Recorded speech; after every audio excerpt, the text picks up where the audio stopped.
Peux-tu l'imaginer?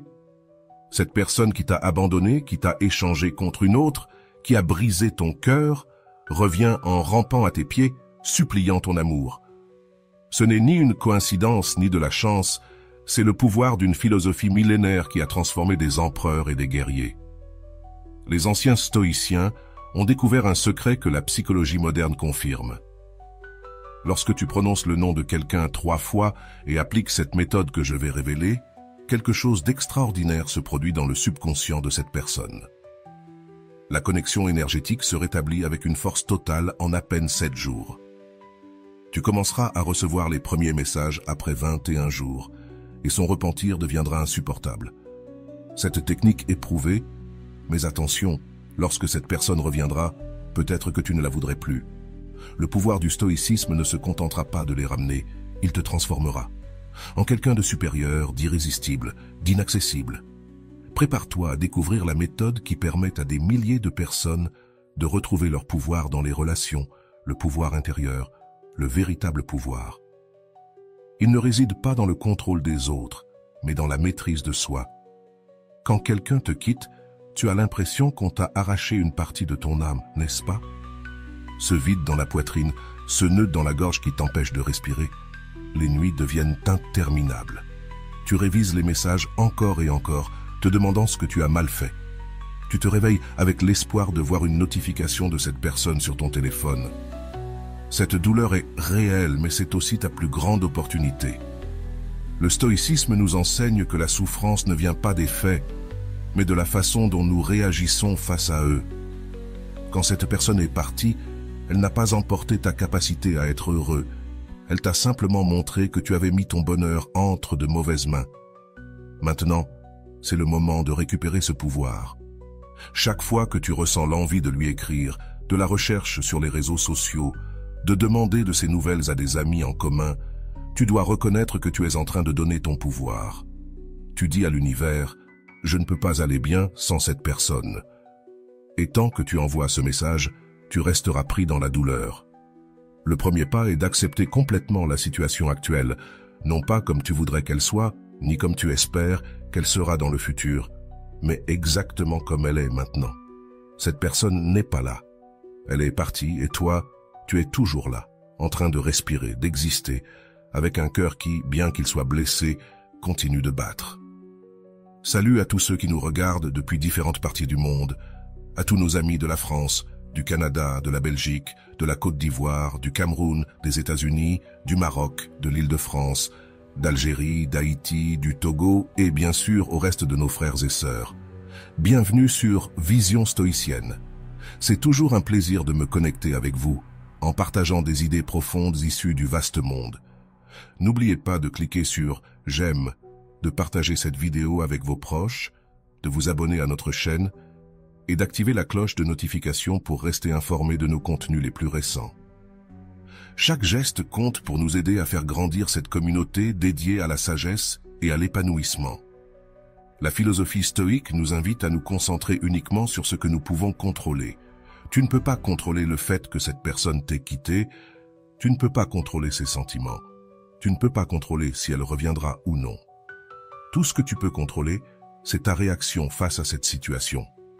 C'est là que réside ton véritable pouvoir. Quand tu cesses de poursuivre, de supplier, de t'attendre à ce que quelque chose de magique se produise, l'énergie que tu dépensais pour cette personne revient à toi. Tu n'es plus une fleur fanée par manque d'attention, tu deviens ton propre soleil. Ce changement ne passe pas inaperçu. L'univers perçoit cette transformation. Et curieusement, c'est aussi le cas de celui ou celle qui t'a abandonné. Quand tu cesses d'avoir besoin de quelqu'un, cette personne ressent cela comme si un fil invisible qui vous reliait se relâche soudainement. Elle ne ressent plus ton tiraillement constant, ton besoin, ton désir. Et paradoxalement, cela éveille sa curiosité. Pourquoi ne me cherche-t-elle plus? Pourquoi n'a-t-elle plus besoin de moi? A-t-elle trouvé quelqu'un d'autre? Ces questions commenceront à tourner dans son esprit. Mais pas parce que tu as fait quelque chose pour les provoquer, mais parce que tu as cessé de faire ce qui alimentait son ego. Si tu es arrivé jusqu'ici, écris dans les commentaires « Je priorise mon bonheur ». Le pouvoir intérieur se manifeste dans de petites décisions quotidiennes. c'est se réveiller et décider que ce jour-là, tu ne vérifies pas ces réseaux sociaux. C'est sortir marcher et profiter de l'air sur ton visage sans que ton esprit ne parte vers les souvenirs partagés. C'est rire d'une blague sans te demander si cette personne l'aurait trouvé drôle. Au début, ces moments seront brefs et rares, mais avec le temps, ils s'élargissent. Une minute deviendra une heure deviendra un jour deviendra une semaine. Ce n'est pas que la douleur disparaisse complètement, c'est que tu apprends à ne pas t'identifier à elle. Le stoïcisme nous enseigne à distinguer la douleur de la souffrance. La douleur est inévitable quand nous perdons quelque chose que nous apprécions. La souffrance, elle, est optionnelle et naît de notre résistance à accepter ce qui est. Quand tu cesses de lutter contre la réalité, la souffrance commence à se dissoudre. Ce processus de récupération du pouvoir intérieur n'est pas linéaire. Il y aura des jours où tu auras l'impression de reculer, où la tentation d'écrire sera presque irrésistible. Dans ces moments-là, respire profondément et rappelle-toi que chaque fois que tu résistes à cette impulsion, ton pouvoir intérieur grandit. L'esprit humain fonctionne de manière mystérieuse. Quand tu commences à t'apprécier toi-même, quand tu commences à te traiter avec l'amour et le respect que tu mérites, tu émets une vibration différente. Cette vibration attire non seulement de nouvelles opportunités et de nouvelles personnes dans ta vie, mais elle agit aussi comme un aimant pour ceux qui t'ont sous-estimé. Ce n'est pas de la magie ni de la superstition, c'est de la psychologie de base. Les gens apprécient ce qu'ils perçoivent comme rare ou inaccessible. Quand tu étais entièrement accessible, quand tu étais prêt à tout donner sans rien attendre en retour, inconsciemment, tu t'es dévalorisé aux yeux de cette personne. Maintenant, en retrouvant ton pouvoir, tu deviens quelqu'un de précieux, quelqu'un qu'il faut reconquérir. Mais voici la partie la plus importante. Tu ne fais pas cela pour qu'elle revienne. Tu le fais pour revenir à toi-même, à ton essence, à ton centre de pouvoir. Si cette personne revient, ce sera une conséquence, pas un objectif. Le véritable pouvoir intérieur se manifeste quand tu peux regarder dans les yeux celui qui t'a fait du mal et ne ressentir ni haine ni désir, juste une tranquille indifférence. Quand tu peux lui souhaiter sincèrement le meilleur, non pas depuis un lieu de sacrifice ou de martyre, mais depuis un véritable détachement émotionnel. C'est l'état que les stoïciens appelaient ataraxie, une paix mentale profonde qui ne dépend pas des circonstances extérieures. C'est un état où ton bonheur ne dépend plus des actions ou des sentiments d'une autre personne. Imaginez, un instant, à quoi cela ressemblerait de vivre ainsi. Te réveiller chaque matin en te sentant complet, sans ce poids dans la poitrine, sans ce vide qui semble impossible à remplir. Imagine pouvoir te rappeler les bons moments sans douleur, reconnaître les erreurs sans culpabilité et regarder l'avenir avec espoir et attente au lieu de peur et d'anxiété. C'est le cadeau que t'offre le pouvoir intérieur. Ce n'est pas quelque chose que tu peux obtenir du jour au lendemain, mais chaque petit pas compte. Chaque fois que tu choisis de te respecter, chaque fois que tu établis une limite saine, chaque fois que tu reconnais ta propre valeur sans avoir besoin de validation extérieure, tu te rapproches de cet état de plénitude. Et curieusement, c'est précisément dans cet état que la personne qui t'a abandonné commencera à ressentir une inexplicable attraction pour toi à nouveau. Pas parce que tu as fait quelque chose pour le provoquer, mais parce que tu as cessé de faire tout ce qui l'éloignait. Le besoin, la dépendance, le désespoir. Ton pouvoir intérieur devient un phare qui éclaire non seulement ton propre chemin, mais aussi celui de ceux qui t'entourent. Tu deviens une personne magnétique, non pas parce que tu cherches de l'attention, mais précisément parce que tu n'en as plus besoin. Et ainsi, sans l'avoir cherché, sans stratégie ni manipulation, tu expérimenteras comment cette personne, qui t'a un jour tourné le dos, commencera à regarder par-dessus son épaule, se demandant ce qu'elle est en train de perdre. Quel trésor a-t-elle laissé échapper? Souviens-toi, tu ne cherches pas la vengeance, tu ne cherches pas à faire du mal comme on t'a fait du mal. Le véritable pouvoir intérieur n'a pas besoin de se prouver en blessant les autres. Sa simple présence suffit à transformer toutes tes relations, en commençant par la relation avec toi-même. Le détachement magnétique existe. Il y a une loi universelle que peu connaissent, mais qui régit toutes les relations humaines. Plus tu poursuis, plus elle fuit. Plus tu t'éloignes, plus elle te cherche. Voici le principe du détachement magnétique, une force si puissante qu'elle peut faire revenir celui ou celle qui t'a abandonné, rampant et suppliant pour ton amour. Et cela commence par quelque chose d'aussi simple que prononcer son nom 3 fois, mais pas de la manière que tu imagines. Quand tu prononces son nom 3 fois, tu ne réalises pas un rituel magique pour l'attirer, tu fais quelque chose de bien plus puissant. Tu reconnais consciemment le pouvoir que tu as donné à cette personne et tu commences le processus pour le récupérer. La première fois que tu dis son nom, tu reconnais la douleur. La deuxième fois, tu acceptes la situation. Et la troisième fois, tu te détaches émotionnellement. Ce rituel symbolique marque le début de ta transformation. À partir de maintenant, chaque fois que tu penseras à cette personne, imagine que tu coupes les fils invisibles qui te maintiennent attaché émotionnellement. Le détachement ne signifie pas que tu t'en fiches. Cela signifie que tu as cessé de dépendre.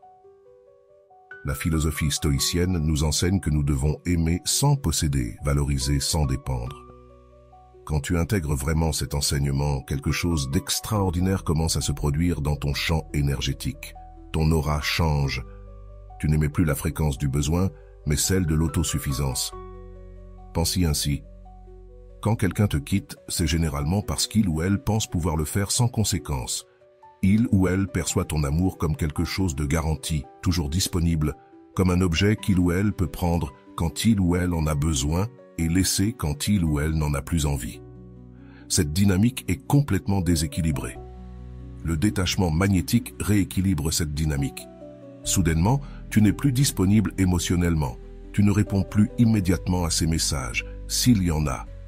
Tu ne montres plus d'intérêt à savoir ce qui se passe dans sa vie. Tu es devenu un mystère, une question sans réponse. L'esprit humain déteste les espaces vides, les interrogations sans réponse. Quand tu cesses d'être un livre ouvert, quand tu deviens un mystère, l'esprit de cette personne commencera à s'obséder à l'idée de te déchiffrer.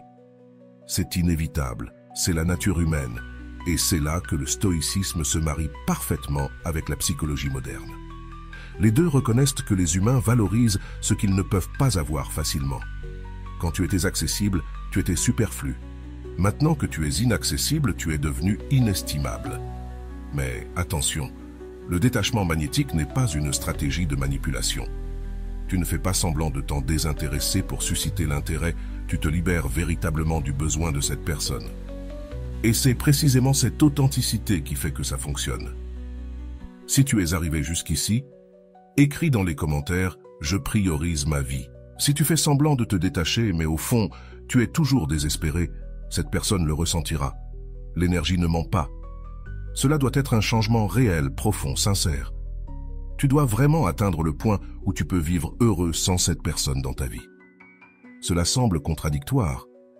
Pourquoi voudrions-nous que quelqu'un revienne si nous sommes déjà heureux sans lui ou elle ? Voici le plus beau paradoxe du stoïcisme appliqué aux relations. Lorsque tu n'as réellement pas besoin que quelqu'un revienne, c'est là que tu es dans la meilleure position pour décider si tu veux qu'il ou elle revienne. Le détachement magnétique te donne le pouvoir de choisir, non pas depuis la carence, mais depuis l'abondance, non pas depuis la peur, mais depuis l'amour-propre, non pas depuis le désespoir, mais depuis la paix intérieure. Imagine qu'un jour cette personne qui t'a abandonné t'envoie un message. Avant, ton cœur aurait sauté de joie. Tu aurais répondu en quelques secondes. Tu aurais été prêt à oublier toute la douleur causée juste pour avoir une autre chance. Mais maintenant, avec ton nouveau pouvoir de détachement magnétique, tu peux lire ce message sans que ton monde vacille. Tu peux prendre ton temps pour répondre, ou même choisir de ne pas répondre. Tu peux évaluer si tu veux vraiment cette personne dans ta vie, ou si c'était simplement la peur de la solitude qui te la faisait désirer autant. Ce nouveau positionnement émotionnel change complètement la dynamique. Et quand tu réponds, si tu choisis de le faire, tu le fais depuis un lieu de respect de soi et de clarté. Tu ne supplies pas une opportunité, tu considères si tu leur en donneras une. Ce changement de perspective est tellement puissant que l'autre personne le perçoit immédiatement. Soudainement, c'est toi qui as le contrôle, pas un contrôle manipulateur ou abusif, mais un contrôle sain de quelqu'un qui se connaît lui-même et sait ce qu'il mérite. Et paradoxalement, ce genre de contrôle est irrésistiblement attractif. Le détachement magnétique fonctionne parce qu'il transforme la dynamique fondamentale de la relation. Avant, l'équation était la suivante. Toi, tu avais plus besoin, eux moins. Maintenant, l'équation est inversée. Eux ont plus besoin, toi moins. Et cette nouvelle équation émotionnelle fait que l'autre te valorise comme jamais auparavant. Mais il y a autre chose que tu dois savoir à propos de ce processus. Cela prend du temps. Ça ne se fait pas du jour au lendemain. Pendant des jours, voire des semaines, il semblera que ça ne fonctionne pas, que cette personne reste absente. Elle ne verra pas de signe. C'est à ce moment-là que beaucoup abandonnent, quand le vieux désespoir tente de revenir. Il est crucial que pendant cette période, tu restes concentré sur toi-même, que tu cultives de nouvelles passions, que tu renforces tes amitiés, que tu améliores ta santé physique et mentale. Pas comme une stratégie pour attirer cette personne, mais comme un engagement envers toi-même, car indépendamment du fait que cette personne revienne ou non, tu mérites une vie pleine et satisfaisante. Le détachement magnétique ne se fait pas dans le temps que tu désires, mais dans le temps qui doit être. Dans la philosophie stoïcienne, la patience n'est pas juste une vertu, c'est un outil de transformation. Chaque jour où tu restes véritablement détaché est un jour de plus où ta valeur augmente aux yeux de celui ou celle qui t'a quitté. Et alors, quand tu t'y attends le moins, tu commenceras à remarquer des changements.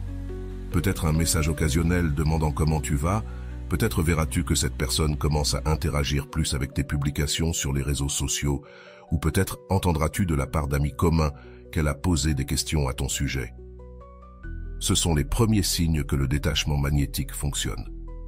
La personne qui t'a tourné le dos regarde maintenant dans ta direction, curieuse, peut-être désolée, certainement intriguée. La graine du doute a été plantée dans son esprit. J'ai fait une erreur en la laissant partir, et ce doute grandira jour après jour, nourri non par tes actions envers cette personne, mais par tes actions envers toi-même. Chaque fois que tu choisis toi-même, chaque fois que tu montres que tu peux être heureux sans cette personne, tu ajoutes du bois au feu de son regret. Il viendra un moment où ce doute se transformera en certitude. J'ai fait une erreur. Et c'est alors que tu verras la manifestation physique du détachement magnétique. Cette personne qui t'a abandonné reviendra, peut-être pas littéralement rampante, mais certainement avec une nouvelle attitude de valorisation envers toi. Et voici la preuve définitive du véritable détachement.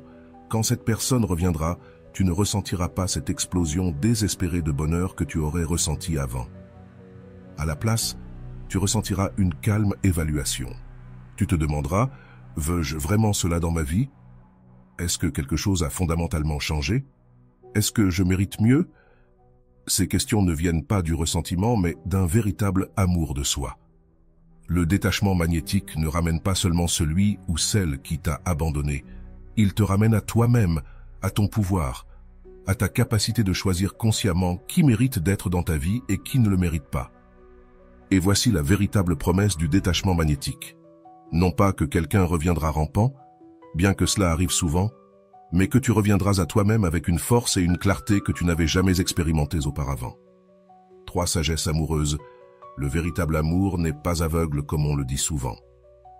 La clairvoyance pure, la sagesse amoureuse, est l'art de voir les relations telles qu'elles sont, et non comme nous souhaiterions qu'elles soient.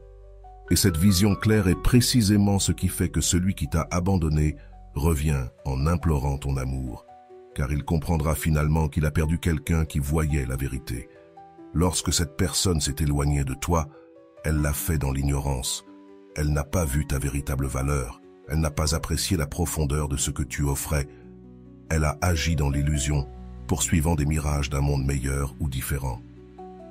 Mais le temps est le grand maître, et la réalité finit par se révéler à tous.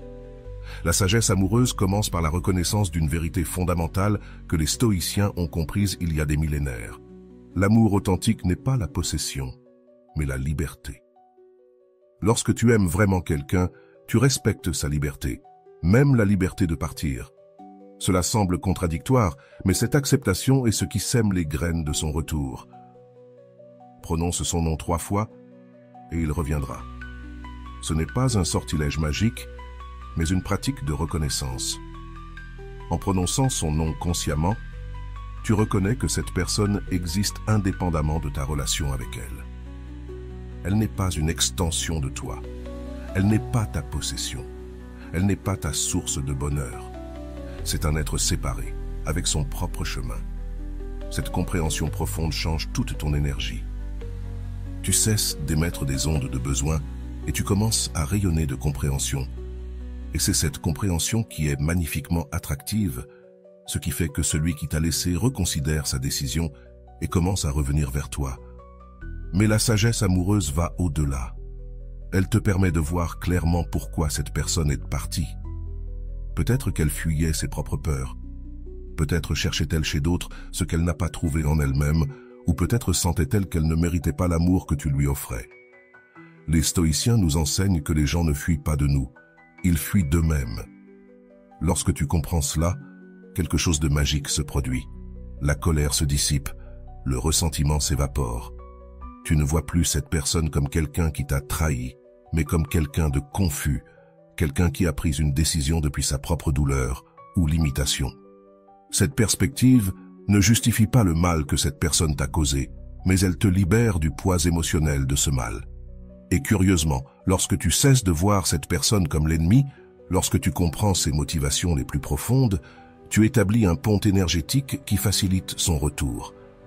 Il n'y a plus cette barrière d'hostilité qui l'empêchait de revenir vers toi.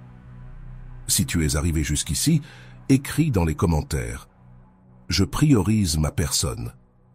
La sagesse amoureuse te permet aussi de voir clairement ce qui a échoué dans la relation. Pas pour te culpabiliser, pas pour te flageller, mais pour comprendre. Peut-être as-tu trop donné et t'es-tu oublié toi-même.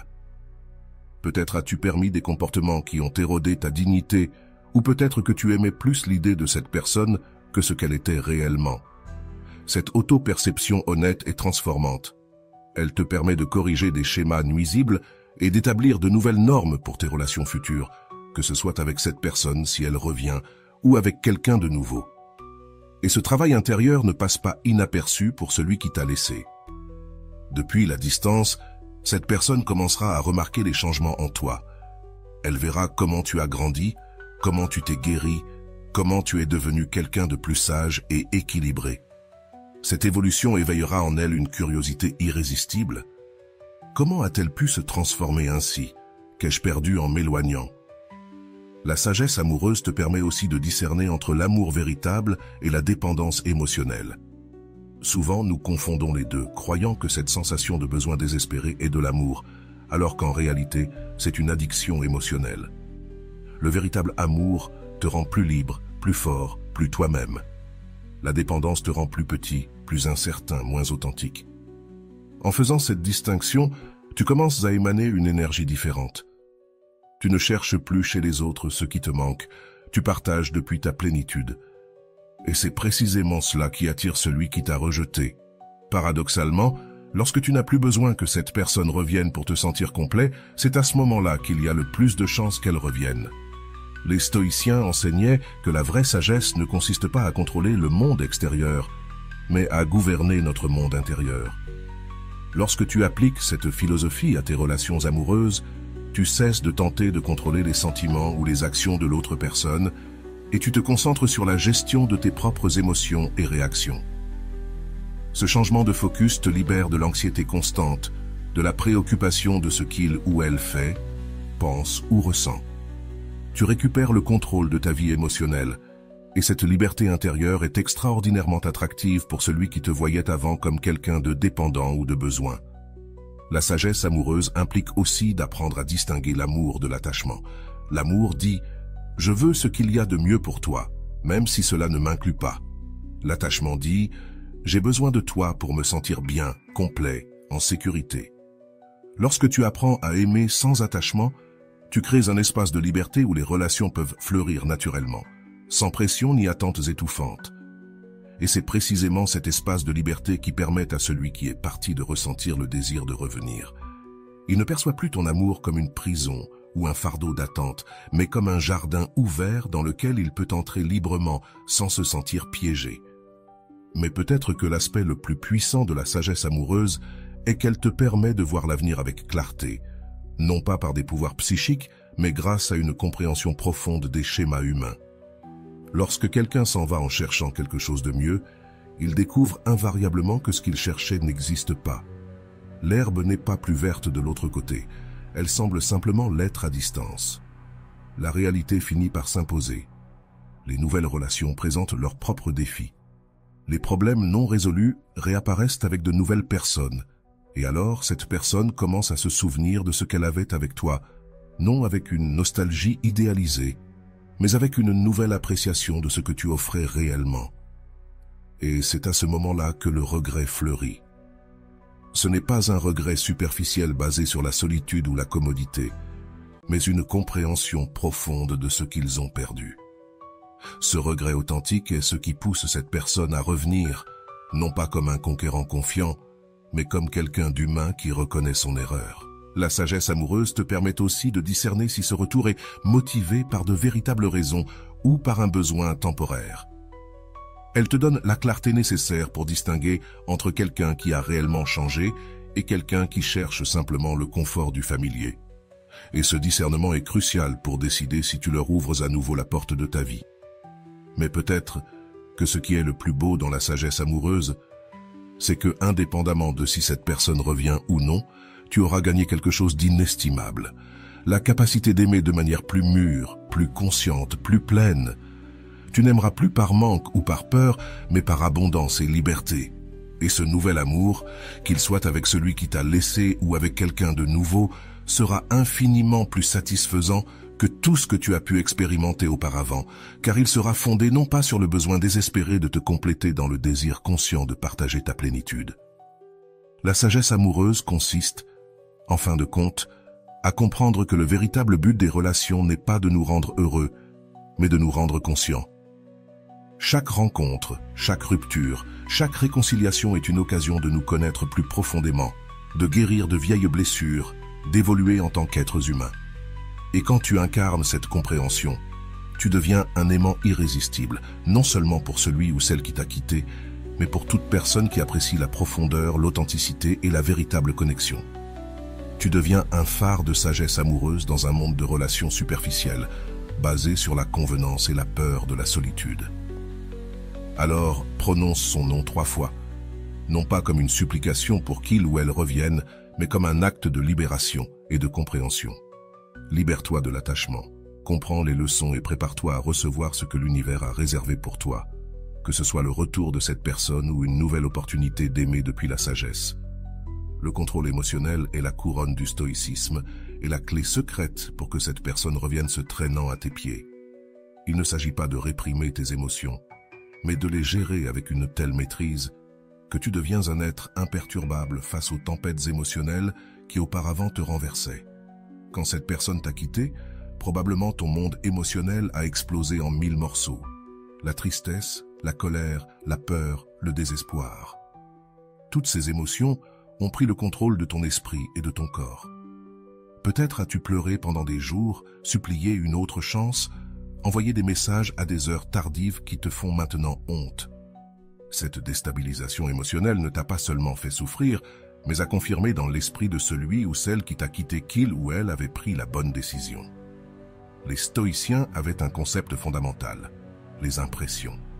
Ce sont les réactions automatiques et instantanées que nous éprouvons face aux événements. Lorsque tu apprends que ta relation est terminée, l'impression initiale est dévastatrice, mais les stoïciens nous enseignent qu'entre l'impression et notre réponse, il existe un espace.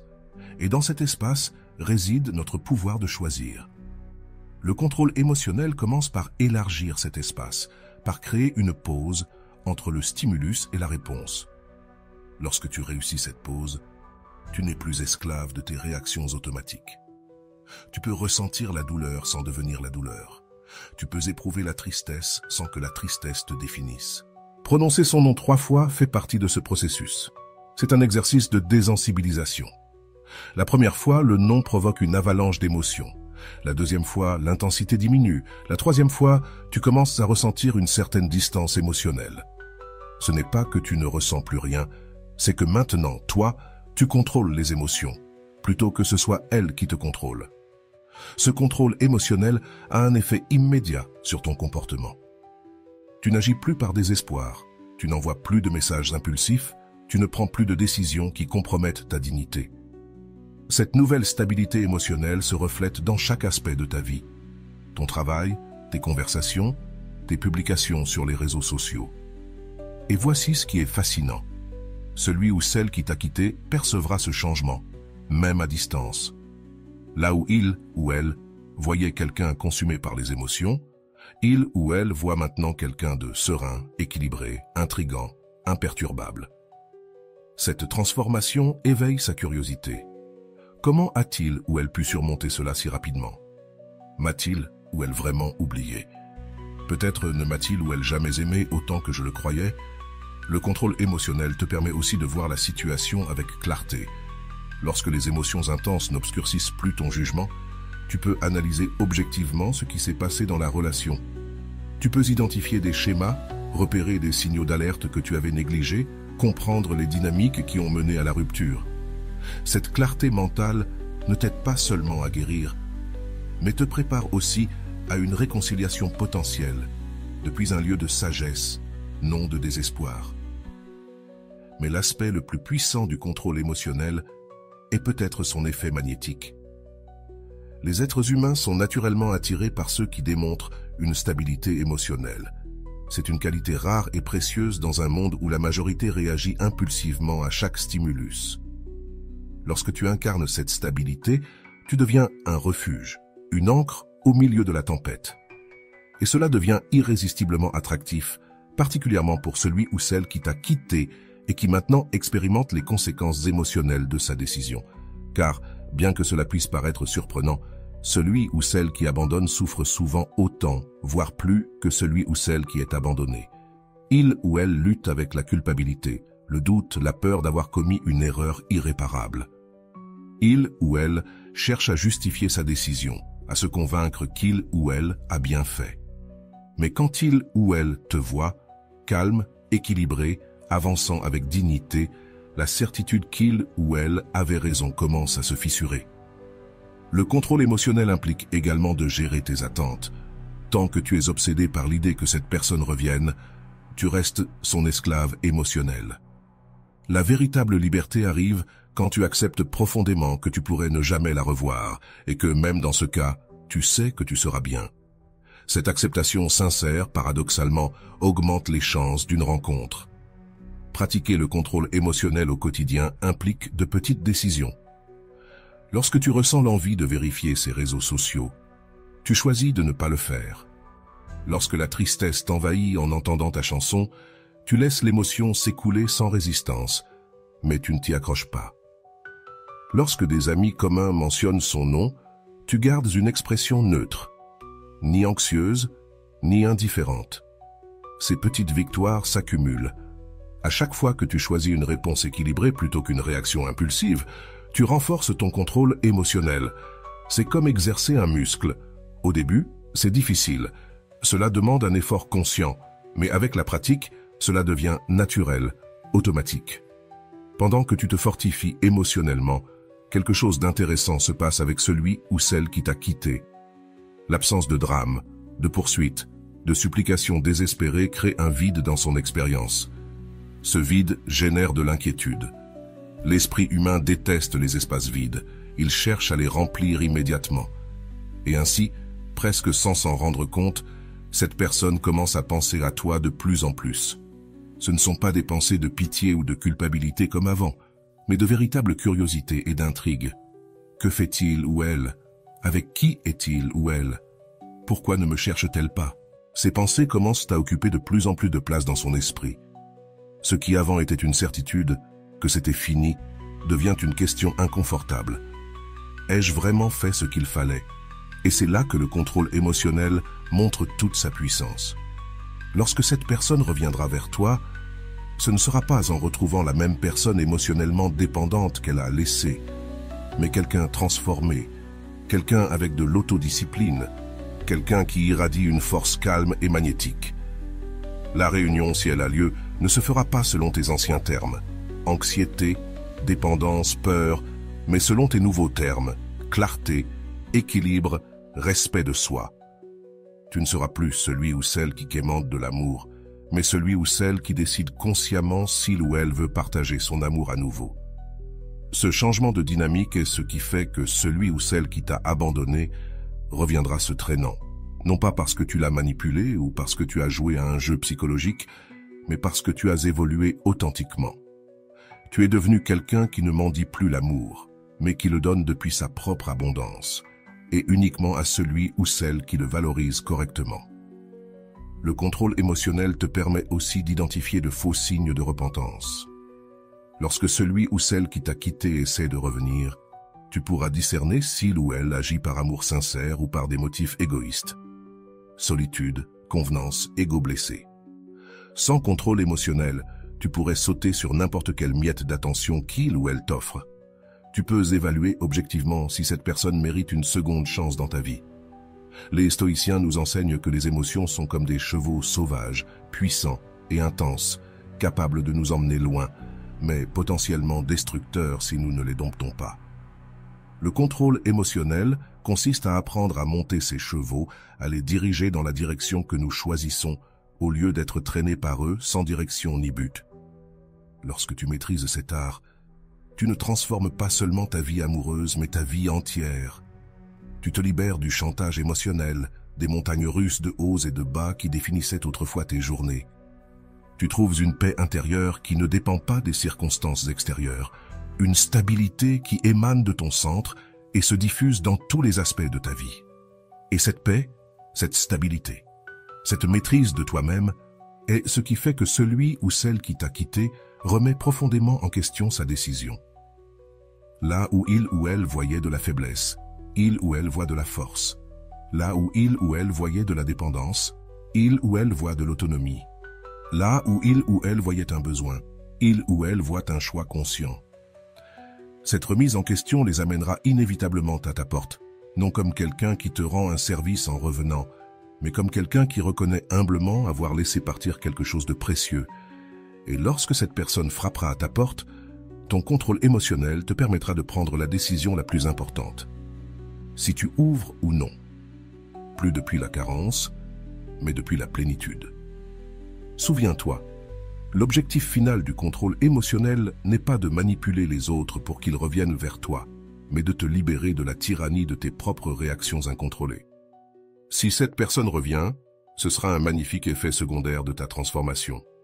Si elle ne revient pas, tu seras parfaitement équipé pour créer une vie pleine sans elle. Le véritable miracle du contrôle émotionnel n'est pas de faire revenir quelqu'un se traînant, mais de découvrir que, quoi que tu fasses, tu n'as plus besoin que quelqu'un se traîne vers toi pour te sentir complet. Et voilà, j'espère que vous avez trouvé beaucoup de valeur dans cette vidéo. Merci d'être resté jusqu'à la fin de cette vidéo, j'adore quand vous faites ça. Si vous voulez une autre vidéo sur ce sujet, écrivez en commentaire « J'en veux encore plus ». J'espère vous revoir dans une autre vidéo.